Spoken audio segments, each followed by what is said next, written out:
Hello everyone, welcome back to my channel. আমি ভগবানকে খুব বিশ্বাস করি এবং প্রচণ্ডভাবে মানি। তো আমি ওই জন্য মানে যেহেতু আমি ভগবানে খুব বিশ্বাসী, তাই আমি ভগবানের ওপর বিভিন্ন রকম আঁকা আঁকতেও খুব ভালোবাসি আর কি, ভালো লাগে। তো আজ যে সাবজেক্টের ওপর আমি ভিডিও নিয়ে এসেছি, ইনি হলেন গ্রিন তারা মা। আমাদের বাঙালিদের যেমন অনেক অনেক দেবদেবী আছেন, তেমনি বুদ্ধিস্টদেরও 21 ধরনের দেবদেবী আছেন। তো তাদের মধ্যে হোয়াইট তারা মা, গ্রিন তারা মাকে ওনারা প্রচণ্ডভাবে মানেন বুদ্ধিস্টরা। তো আমি আজকে যার অবতার এঁকেছি, এটা হচ্ছে, ইনি হলেন গ্রিন তারা মা। তো গ্রিন তারা মায়ের একটা খুব ইম্পর্টেন্ট মন্ত্র আছে, সেটা হচ্ছে ওম তারে তুতারে তুরে সোহা।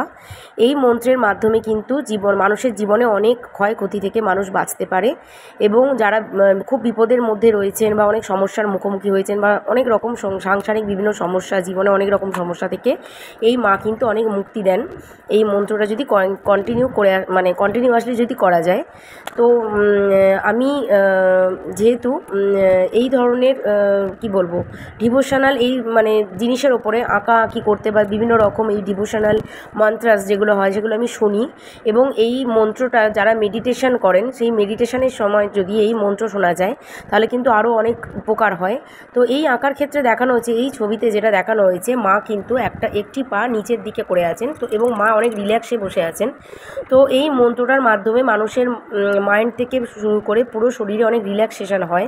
এবং মনটা কি বলবো, যে ভারাক্রান্ত অবস্থায় থাকে, খুব খারাপ সময়ের মধ্যে দিয়ে গেলে কিন্তু মনটা, এই মন্ত্রটার মাধ্যমে মন অনেক ভালো জায়গায় চলে আসে। তো এই মায়ের যে মন্ত্র ওম তারে তুতারে তুরে সোহা, এই মন্ত্রটা খুবই উপকারী। তো দেখা হবে নেক্সট ভিডিওতে, ভালো থাকবেন, বাই।